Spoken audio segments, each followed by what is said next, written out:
parade was unbelievable. And again, partly because most of the onshore areas were shut down for all travel, essentially by the governor's decree that don't even bother trying. And so, the activity for focus of activity for anybody that could drive was to come to the outer beach and look at the backside of Eastham and Wellfleet and Truro. So, yeah, the traffic issues got to be pretty severe. Lines of cars coming down Ocean View Drive and down Nauset Road, people coming from all over to actually see see what was going on at Coast Guard. And later in the day, down at the end of Fort Hill, that whole marsh system washed out, and there was actually water connecting the ocean and the bay at the bottom of Fort Hill by that marsh system. And so you actually couldn't get down Route 6 to get to Orleans from Eastham. It actually became an island. It was cut off for the extreme part of the high tide. So it was.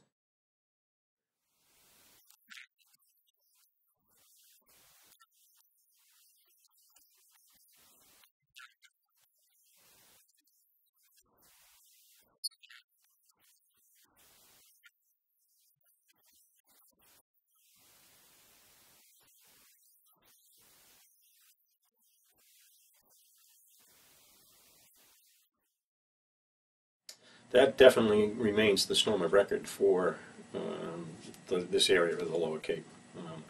The storm of record is generally considered a 100-year event, and that 100-year storm is a model, computer model based on potential wind speed, precipitation, sea level, wave action, and that sort of thing.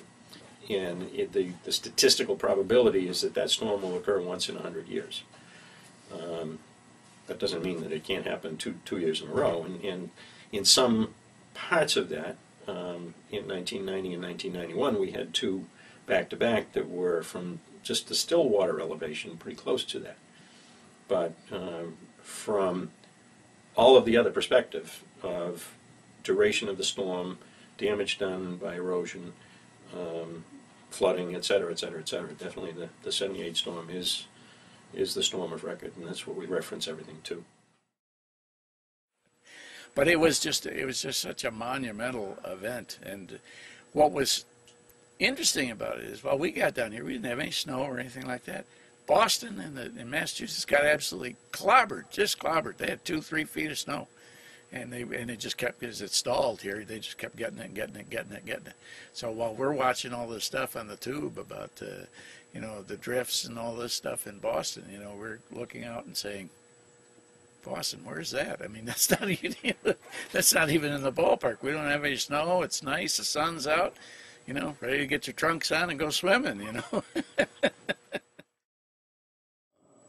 But to me, it was the greatest weather event I'd ever witnessed on the Cape, and remains so to this day, in terms of its scale, in terms of how it affected the community and the culture. Off-road vehicle access was permanently gone. The parking convenience at Coast Guard Beach was totally gone. The culture of living on the outer beach in these camps, much like North Beach is now washing away and shattered. This culture, which had existed for so many years, which probably will only survive in the dune shacks in Provincetown, at least along the outer beach, is now literally being washed away. So, and yet, as we all know, the Cape sort of devolves to this natural place. It becomes succumbs to the whims of the ocean, and which literally shapes its future. And this is a pretty grand example of that.